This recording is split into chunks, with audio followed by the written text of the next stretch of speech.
네, 이어서 질의를 좀 드리겠습니다. 외교부 장관께요. 네. 그 크리스 라이트 미 에너지부 장관이 취임 일성에서 우리는 4년 내에 확장 가능한 양자 컴퓨팅과 AI의 융합을 보게 될 것이다. 굉장히 대담한 비전을 제시를 한 거죠. 그런데 확장 가능한 양자 컴퓨팅이나 AI 융합은 우리가 미국과 함께 협력하고 싶어하는 정말 몇 안 되는 과학기술의 발전 분야 사업 중에 하나에 속합니다. 네. 또 하나는 우리가 SMR을 지금 개발을 하고 있는 단계인데 그 부분도 역시 미국과의 협력이 아니면 뭐 흔히 말하는 타계에 나가기가 어려운 상황이기도 하고요. 네. 그러한 상황에서 지금 민간 국가로 지정된다라고 하는 것은 향후에 있는 원자력이든 인공지능이든 흔히 말하는 미국의 첨단 기술 분야와의 교류, 협력 부분에 있어서는 아주 엄격하게 제한된다라고 하는 단어를 엄격하게 제한된다라고 하는데 이건 사실상 제대로 협력하기 힘들다라고 하는 거 아니겠습니까? 그래서 민감국으로 지금 지정되어 있는 그 안에서도 테러 지원국이라든지 위험국이라든지 하는 나라들과는 실질적으로 이런 분야와 관련해서 과학기술 협력을 하고 있는 나라가 없습니다. 근데 우리나라가 그 중에 하나로 분류를 하겠다라고 하는 것으로 검토한다는 것에 솔직히 말하면 경악할 수밖에 없고요. 왜냐하면 지난 몇 년 동안 한미동맹은 그 어떤 때보다도 견고하고 특히나 우주기술, 과학기술, AI, 첨단 산업 분야에 대해서는 더 깊은 협력을 하겠다라고 했는데 이런 일이 벌어졌습니다. 아주 짧은 기간 내에. 존경하는 우리 홍기원 의원도 말씀을 해주셨습니다만 에너지부가 민간국가를 지정하는 이유는 몇 가지가 있는데 그게 국가안보 핵 비확산, 지역적 불안정성, 경제안보 위협, 테러 지원 등인데 여기에 우리가 미국의 국가안보에 위협이 되지도 않고요. 지정학적으로 우리가 북한과 대치하고 있다는 건 이미 오래전부터 알고 있기 때문에 아시아 태평양 전략에서 우리가 얼마나 중요한 위치에 있는지는 이미 미국도 잘 알고 있고요.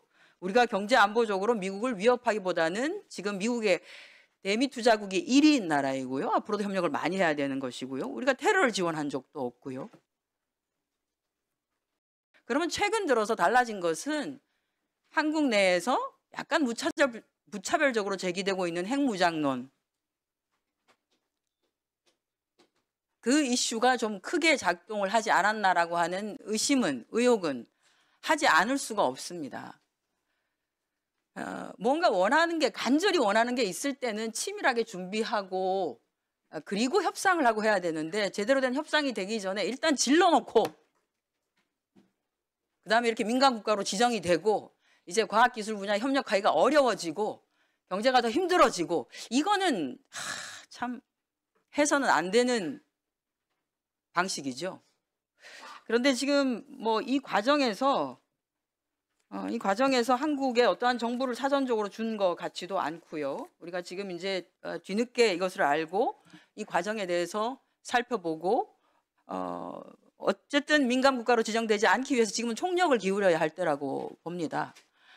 우리는 북한의 비핵화뿐 아니라 한반도 비핵화와 관련한 그 입장에서 변함이 없고 국내에서 여러 방식으로 핵무장과 관련한 의사표현이나 이런 것들은 있을 수 있지만 정부의 방침이나 국가적인 방침은 전혀 변함이 없고 이것은 굳건하다고 하는 것을 말씀을 하셔서 절대적으로 민간 국가로 지정되거나 분류되지 않게 하기 위해서 저는 외교적 또는 뭐 민관할 거 없이 총력을 기울여야 한다고 생각합니다. 왜냐하면 일단 지정이 되어서 분류가 되고 나면 그 후과는 감당하기가 어렵습니다.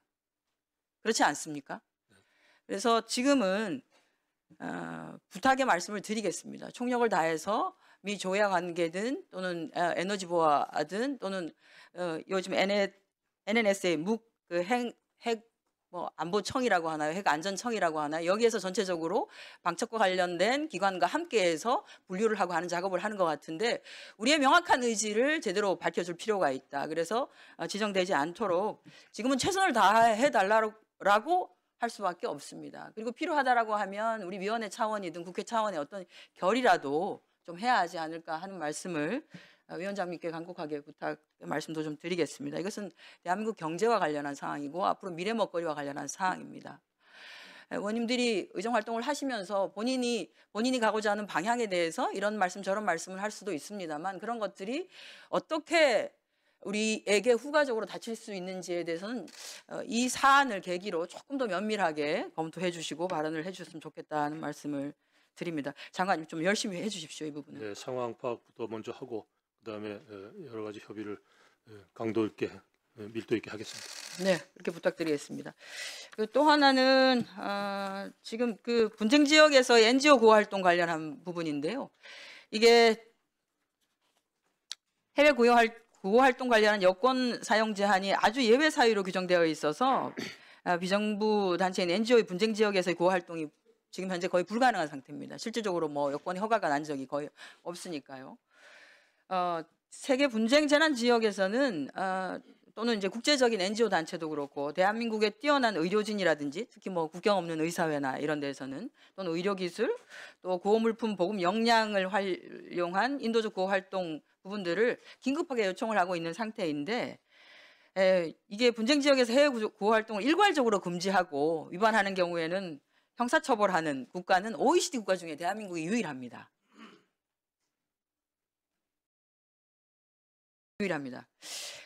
제가 지난해 국정감사에서 지적한 바와 같이 최근 5년 동안에 외교부로부터 예외적 여권 사용 허가를 받은 건수 여행 금지 국가에서 27,000여 건밖에 되지 않았는데 실질적으로 해당 여행 금지 국가에서의 해외 로밍 건수는 10만 건을 넘었습니다.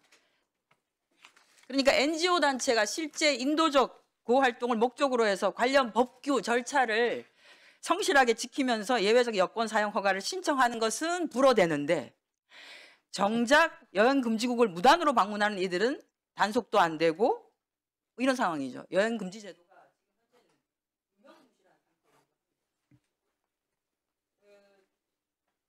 몇 가지 사유를 대셨어요. NGO 단체에 대한 범위 또는 기준 이런 것들이 명확하지 않기 때문에 하기가 어렵다라고 하는데 저는 안전대책 등 요건을 갖춘 NGO 단체라고 하는 기준이나 이런 것들을 충분히 설정할 수 있을 거라고 봅니다. 그것은 국경 없는 의사회 회장께서도 안전대책이든 대책들이 우선되고 사람들을 파송하는 것으로 되어 있기 때문에 그것이 충분히 가능하다고 했기 때문에요. 저는 이런 가운데에서는 전면적인 개방이 어렵다면 형태와 규모, 목적과 성격, 조직의 운영체계라든지 안전대책과 지원체계 등 외교부가 정하는 요건과 기준에 부합하는 NGO에 대해서 우선 허가할 수 있도록 하는 것으로 하는 것이 좋겠다. 그런 방식으로 법안을 풀 수 있으면 좋겠다는 생각이 듭니다. 그래서 요건에 대해서는 조금 더 전향적으로 검토를 하셔서 헌법에 대한 개정안에 대한 외교부의 의견을 의원실로 하도록 해주시기 바랍니다. 네, 그렇게 하겠습니다. 예, 수고하셨습니다.